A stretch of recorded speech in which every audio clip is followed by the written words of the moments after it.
How's everyone doing out there tonight, ladies and gentlemen, boys and girls? Got another tobacco review for you tonight. I know the last video it went kind of long, so I'll try to mitigate that moving forward. Try to keep them around 8 to 10 minutes so I don't put people to sleep. But today, I've got another tobacco review. I'm smoking today out of, it's a little, it's a Chris Asquith. I think that's how you say his name. It's a little straight Dublin piece with kind of a funky, different colored mouthpiece there. It's a nice little pipe. I'm not, no offense, Chris, if you ever do see this, but I'm not the biggest fan of the bit work, but I'm sure there's people that are. Mouthpieces are so, they're so, person to person. This guy likes one thing, that guy likes another thing. It just kind of is what it is. You just deal with it. Other than that, it's been a good little pipe. I like it. It's, I like straight pipes. I like bent pipes a little bit, obviously, too, but, a nice light straight pipe, like a 30 gram, 35 gram straight pipe. They're just nice. They smoke good. They feel good. You can clench them, better. And I would say you can clench them better than you can clench a big, heavy curved pipe, bent pipe. So the tobacco that we're reviewing tonight is an old tin, actually an older tin than the last time I reviewed, of Cornell and Deal. And this tin is number 969 Virginia Gentleman, right there. And this tin is from, well, I purchased this tin in December of 2008.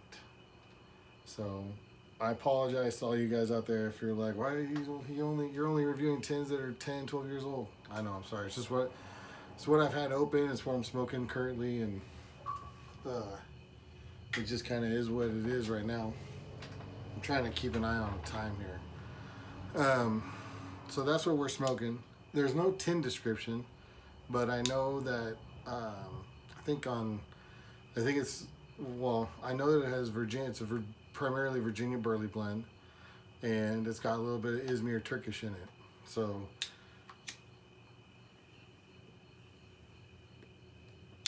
I bought it because I really liked Embarcadero, GLP's Embarcadero.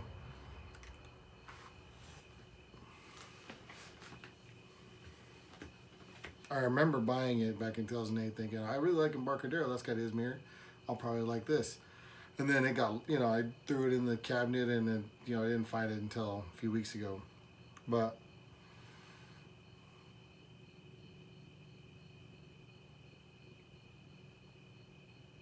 it is, I would say it is primarily Virginia Burley. And me, I'm not generally a Virginia Burley or Burley lover. I can most of the time stand it, but I'm definitely not trying to seek it out usually. So, but I do also like to, come back to it every once in a while and try it, what I don't like about Burley the most, and personally for me, it seems to kind of put a scratch in my mouth and my throat a little bit. Even though I'm not inhaling, it's kind of, Burley blends seem to put a little scratch in my throat. I don't know why, but a little dryness. I'm not sure what it is. But I would say definitely Virginia Burley forward on this blend. And you get a little bit of that Izmir in here, but the Izmir it's not like the Embarcadero Izmir in terms of real pungent, sort of sour, but pleasant. It's more it's smokier than what I remember in the Embarcadero Izmir. There's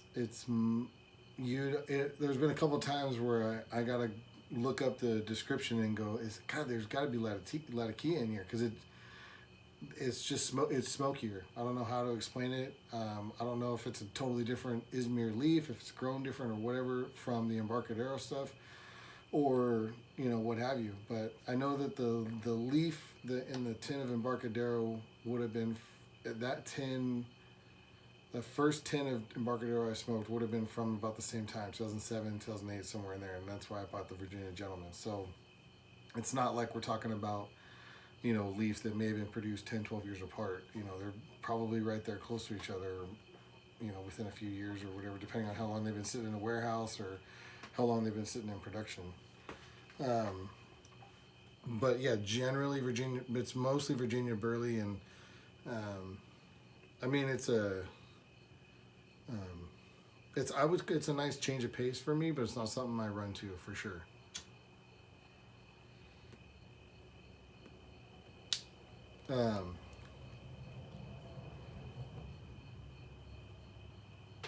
Another thing, and I might catch hell for this, and that's all right, is I'm not a big fan of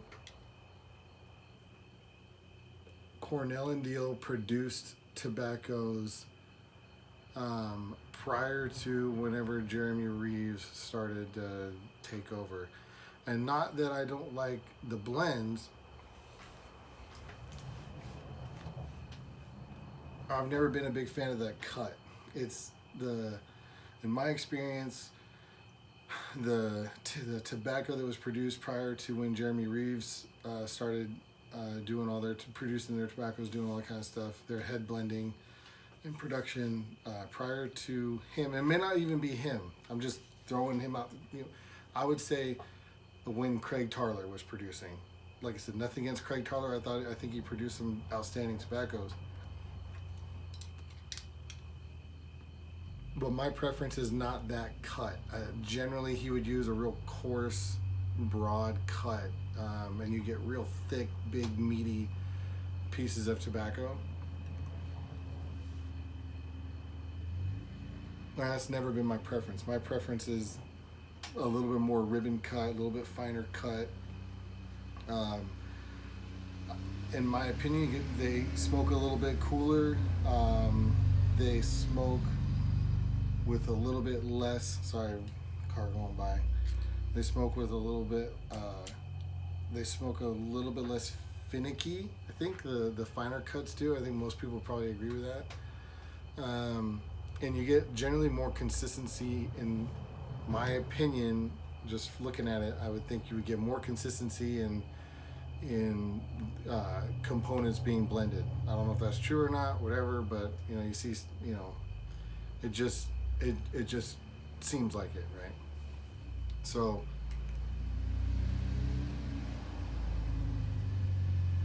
someone's lost on my street right here. It's a private little street. There's no gate or anything, but there's only like 4 or 5 houses that on this little street. People constantly go down my street thinking that they can get through to highway or wherever they're trying to go. So that's on the cut, right? And that's not really a critique or anything. That's just a preference thing. The Virginia's in here, fairly unnoticeable to me. It's the burley. To me, the burley, you taste the burley, you feel the burley, you smell the burley. Like it's burley. You get a lot of burley. And then, like I said, occasionally you get that sort of sour smokiness coming in from the Izmir. So on my scale, I said in my last video, my scale is sort of a 4-parter. Don't like it, throw it away. Not for me. I like it and I love it. I've smoked now a good portion of it. Probably about half. Maybe a little bit more than half, but a good portion of it. And you can get a look at the color there. A lot of browns, light browns, dark browns, and then a couple really dark browns, which I'm assuming is that Izmir. And I haven't thrown it away yet. I still got it. I still smoke it. I pull it out every few days and smoke a bowl. And I generally just smoke it out of this pipe. I don't really know why. I could smoke it out of some of my other Virginia pipes. I guess I'm worried about the Izmir. I don't know. Um, so I would say it's probably in the category of the not for me. Not definitely not a don't like it, throw it away. I've had tobaccos that are don't like, throw away. Maybe I'll make a video on that, on tobaccos that I've don't like it, throw it away. You know, buy every tin and throw them all away so no one has to smoke them. In my opinion, they're that bad. Which that video will probably get some people's feathers a little ruffled, because I know there's I know there's some tins out there, some tobacco out there that I've hated, that I would smoke, force myself to smoke a few bowls, you know, more than 2 or 3 bowls in, and after 5 or 6, I gotta throw it away. And it's some people's, you know, favorites. That's just the world of, you know, pipe tobacco. I mean, that's probably just the world. Um, but yeah, in terms of the, you know, the taste, the flavor. If you're a Virginia burley guy or burley guy, you're probably gonna really like it. If you're a Virginia, you know, you'll probably like it. If you're a Virginia burley guy that likes a little change of pace, likes a little Oriental type leaf, you're gonna really like it probably. If you're a straight Virginia smoker, or you smoke nothing but, you know, vapors, and you know, you may like it as a change of pace, you may not. I mean, that's kind of me. I'm mainly a Virginia Perique smoker, and then in the fall and winter time, I smoke a lot of Latakia blends. But it's very temperature dependent on me, and weather dependent. If it's rainy and cold, yeah, I want that Latakia. I want to sit by the campfire type thing, you know. But other than that, I don't really think I have too much more to say on it. You know, we got to talk about I guess, you know, I don't know. I hate talking about moisture content, but I guess when I first opened the tin, for me, and this is why I don't like it, because for me, it's always for me, right? Well, you may like it perfectly how it came out of the tin that I got, you know, or you may like it, you know, sit out for an hour. I don't know. I remember letting it sit for probably 10, 15 minutes and then loading it up. Right now, it's right out of the bowl. You know, it's been sitting for a few weeks. It's had time to mellow out, get to a place where I like it. So I'm straight into the bowl. But I don't really know where I'm at on the spectrum of dry versus moist tobacco and everyone else out there. That's why I don't generally like moisture content. I think I probably would only like to comment on it if it was like sopping wet, or if it was like firewood kindling, right? Those are probably the only times I'd want to like comment on it seriously and say, like, you know, this is a bad deal, whether it's a production thing or whatever. You know, it's a bad deal. Other than that, it's a good tobacco. It's a good tobacco for availability, as far as I know. You can pretty much always get it. I may end up talking about some tobaccos that I've tried or that I've had that I've really enjoyed that I haven't been able to find. Some of the Esotericas, Rainer Long Golden Flake comes to mind. I've smoked quite a bit of that recently, and I'm out of, and can't get it.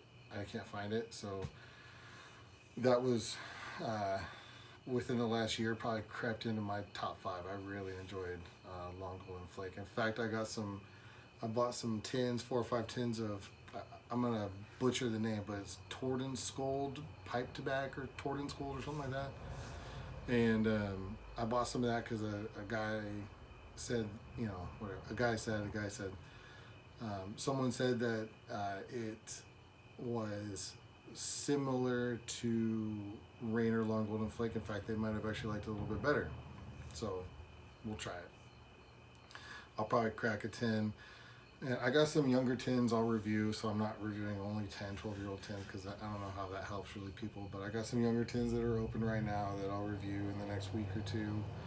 I'm going to open up a tin of those Tordenskjolds. They're less than a year old, probably a few months old. I don't know how long they've been sitting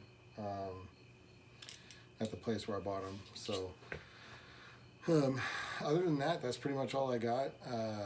I kind of wouldn't mind. I should probably do this. I should probably open with this. I've been thinking about opening with like a little tidbit or a little tip or a little, you know, whatever. And I think I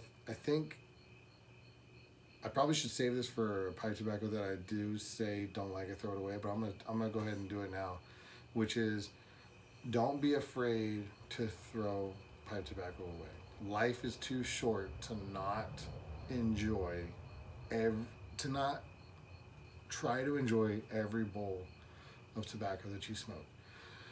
If you open a tin and you have a few bowls out of it and you think, I just really don't like that, and you want to sit it aside for a week or two and come back to it, maybe try it again. And if you still don't like it, look, hey, no one's going to throw you in jail for throwing away pipe tobacco. And